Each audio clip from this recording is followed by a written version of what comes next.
तो बच्चों let's start the first chapter of first book. ठीक है, तो ये है अपना पहला चैप्टर पहली बुक का, जो कि हमसे ये वाली बुक जो है अपनी फर्स्ट वाली है 36 मार्क्स की पूछी जाएगी। ये वाली बुक अपनी हमसे 36 मार्क्स की पूछी जाएगी। तो स्टार्ट करते हैं इसी बुक से अपना। ठीक है, आ जाओ फिर।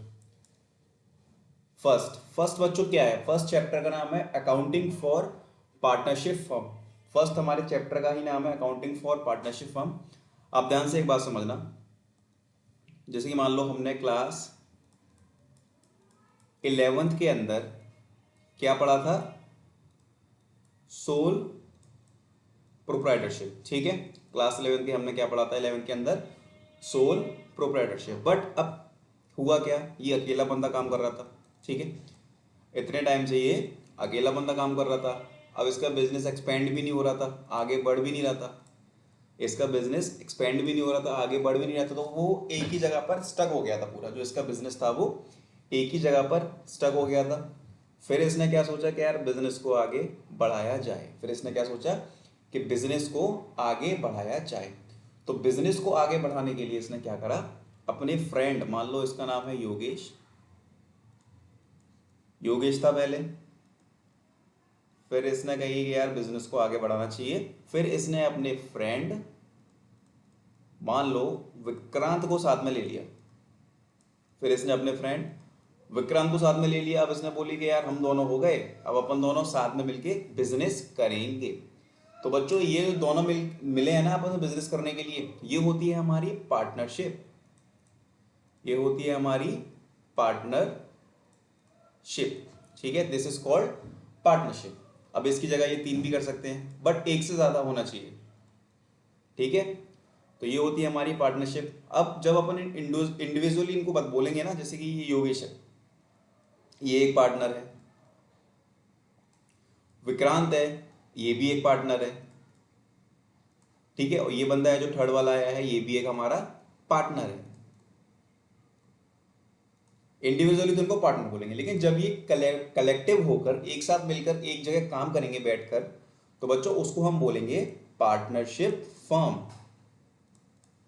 उसको हम क्या बोलेंगे, पार्टनरशिप फर्म।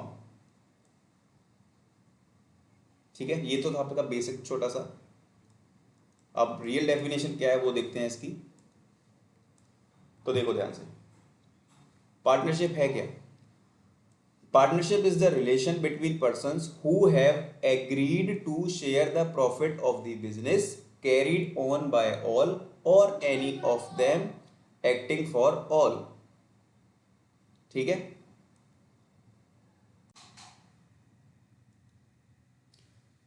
तो डेफिनेशन क्या होती है अपनी, partnership is the relation between the persons who have agreed to share the profit of the business. मान लो अगर ये 3 पार्टनर किसी फर्म में मिलकर काम करेंगे, एक ये और एक ये 3 बंदे किसी फर्म में मिलकर काम करेंगे। तो बच्चों जब ये तीनों मिलकर किसी फर्म में काम करेंगे, किसी कंपनी में, मतलब सॉरी कंपनी कह रहा हूँ, तीनों मिलकर ये कोई काम स्टार्ट करेंगे, तो उसका जो प्रॉफिट है उसमें से भी तो इनको कुछ ना कुछ हिस्सा मिलेगा ना तीनों को।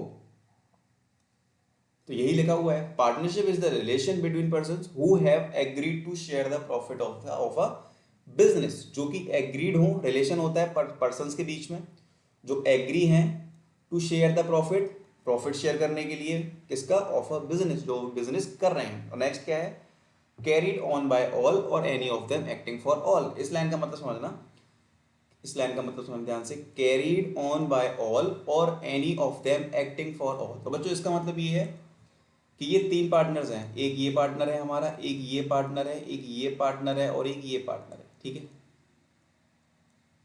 तो कभी ये नहीं आएगा और ये नहीं आएगा तो इसकी जगह पर ये दोनों काम करेंगे, और कभी ये दोनों नहीं आएंगे तो इनकी जगह पर ये दोनों काम करेंगे। यही है carried on by all or any of them acting for all. या तो सब मिलके काम करेंगे, या फिर कोई बंदा किसी के बिहाफ पर काम कर देगा। जैसे 2 लोग हैं, एक नहीं आया तो वो उन दोनों का काम करेगा। 4 लोग हैं, 4 में से 2 नहीं आए तो 2 बंदे उन दोनों का काम करेंगे। यही है। और बच्चों सेक्शन कौन सा है इसका, इंडियन पार्टनरशिप एक्ट 1932 और सेक्शन हमारा 2। इसको याद कर लेना।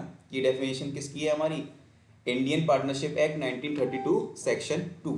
एक बार अगेन रिपीट कर रहा हूँ, partnership is the relation between persons. Partnership एक रिलेशन है पर्संस के बीच में हु हैव एग्रीड, जो कि एग्रीड है किसके लिए, to share the profit of a business, मतलब बिजनेस का प्रॉफिट शेयर करने के लिए।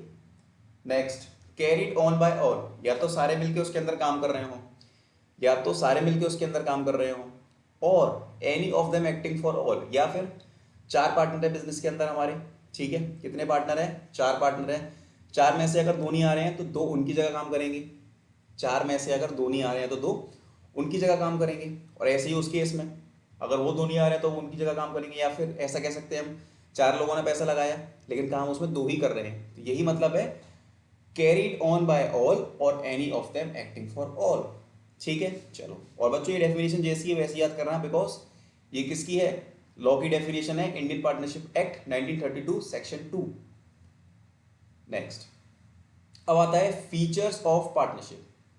पार्टनरशिप के क्या फीचर होते हैं, तो बच्चों फर्स्ट फीचर है टू और मोर पर्सन, मतलब मिनिमम दो पर्सन होने चाहिए, मिनिमम दो पर्सन होने चाहिए। अब मैक्सिमम देख लेते हैं कितना है।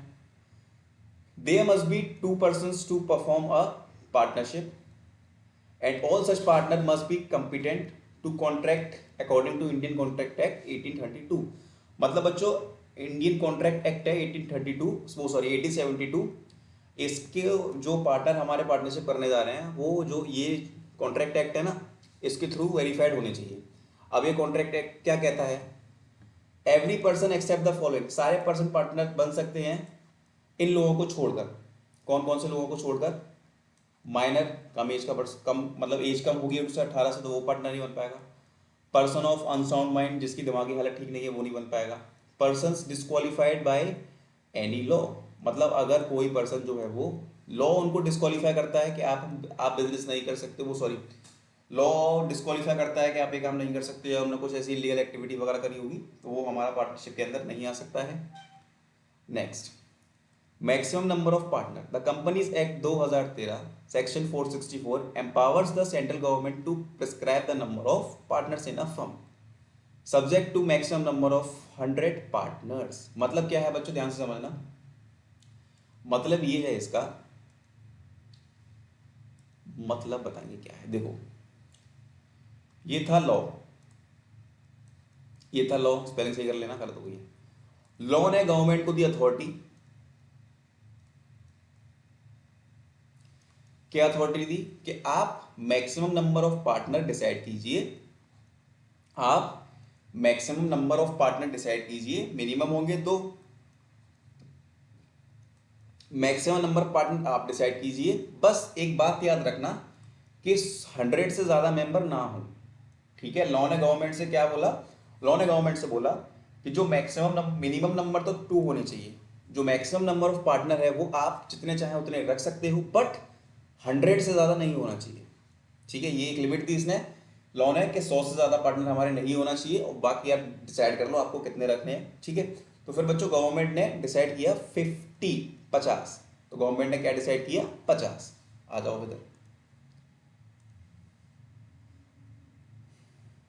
The central government has prescribed the maximum number of partners in a firm to be 50, wide rule of 10 of companies rules 2014. Thus, in effect, a partnership firm cannot have more than 50 partner, मतलब partnership firm के अंदर 50 से ज़्यादा partner हमारे नहीं हो सकते।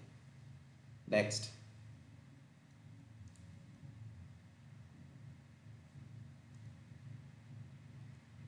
next one is agreement। अब बच्चों बात आती है एग्रीमेंट की। Partnership come into existence by agreement either written or oral. It is the basis of relationship among the partner which may be a particular venture. Venture का मतलब बच्चों कोई प्रोजेक्ट जिसके लिए पार्टनरशिप कर रहे हैं, मतलब मान लो कोई डैम बन रहा है, कोई पुल बन रहा है, तो हम दो लोग मिलकर आपस में आए, कहीं कि हमारा जो काम है वो इस डैम के बनने तक का है, फिर हम अलग अलग हो जाएंगे, तो वो हमारा क्या हो गया, पर्टिकुलर वेंचर, मतलब एक पर्टिकुलर प्रोजेक्ट के लिए हम पार्टनरशिप कर रहे हैं। नेक्स्ट है for a period. For a period का मतलब 1 साल 2 साल जो भी पीरियड हो, और एट विल मतलब जब मर्जी हुई तब हम पार्टनरशिप खत्म कर देंगे अपनी। The written agreement among the partners is known as partnership deed. अब बच्चों ध्यान से सुनना, इसका मतलब क्या है, मान लो आपका कोई कजिन है या भाई है, ठीक है, आप दोनों ने मिलकर पार्टनरशिप करी, हो सकता है कि आपकी म्यूचुअल अंडरस्टैंडिंग इतनी अच्छी हो सकता है आपकी म्यूचुअल अंडरस्टैंडिंग इतनी अच्छी हो कि आपको एक एग्रीमेंट बनवाना ना पड़े, उसमें सारी चीज़ें मेंशन ना करवानी पड़े, और आप मुंह से ही बोल दो कि आपको प्रॉफिट इतना मिलेगा, मुझे प्रॉफिट इतना मिलेगा, तुझे प्रॉफिट इतना मिलेगा, मुझे प्रॉफिट इतना मिलेगा। आपकी अंडरस्टैंडिंग अच्छी है, this is well and good. लेकिन जब आप किसी बाहर के बंदे के साथ पार्टनरशिप करोगे जिसको आप ढंग से नहीं जानते हो, तो आप क्या प्रेफर करोगे? आप प्रेफर करोगे कि जो प्रॉपर एग्रीमेंट है उसको बनाएं, उस पर लिखा जाए कि कितने टाइम की पार्टनरशिप है, कितना किसने कैपिटल के पैसा लगाया है, ठीक है, किसको कितना मिलेगा, क्या लोन का अमाउंट आपको देना है, क्या इंटरेस्ट मिलेगी, सारी चीज़ें मेंशन होती हैं पार्टनरशिप की। तो बच्चों जो रिटन एग्रीमेंट बनता है ना, उसको हम बोलते हैं पार्टनरशिप डीड। और ओरल एग्रीमेंट कौन सा होता है? जो हम मुंह से डिस्कस करके स्टार्ट कर देते हैं पार्टनरशिप को, ठीक है, वो होता है अपना ओरल एग्रीमेंट। नेक्स्ट है लॉफुल बिजनेस, मतलब आपका गैर कानूनी काम नहीं होना चाहिए, सीधी बात ये है। Profit sharing, the agreement between the agreement between slash among the partner must to be share profit or losses of the firm. It is not essential that all the partners must share losses. हो सकता है कुछ partner बोल दे कि भाई हमें profit में चाहिए, हम लॉस बियर नहीं करेंगे, ये भी हो सकता है। ये डिपेंड करता है आपकी पार्टनरशिप डीड पर। पार्टनरशिप डीड के अंदर आप क्या मेंशन कर रहे हो, कितना प्रॉफिट आपको मिलेगा, सब मेंशन होता है उसके अंदर। क्या रेशियो रहेगा आपका, कितना प्रॉफिट आपको मिलेगा, तो वो होती है हमारी बच्चों पार्टनरशिप डीड, ठीक है। और प्रॉफिट शेयरिंग भी उसके अंदर मेंशन होता है, कितना प्रॉफिट आपको मिलेगा, कितना प्रॉफिट और लॉस में से आपका शेयर है, एटसेट्रा एटसेट्रा, ठीक है। तो बच्चों आज हमने क्या देखा? हमने आज देखा अपना, एक मिनट, तो हमने आज क्या पढ़ा? Just a wait. तो सबसे पहले हमने देखी अपनी पार्टनरशिप की डेफिनेशन, देन उसके बाद हमने क्या देखे? फीचर्स ऑफ पार्टनरशिप, ठीक है। तो आज के लिए इतना ही, मिलते हैं फिर एक और नई वीडियो में।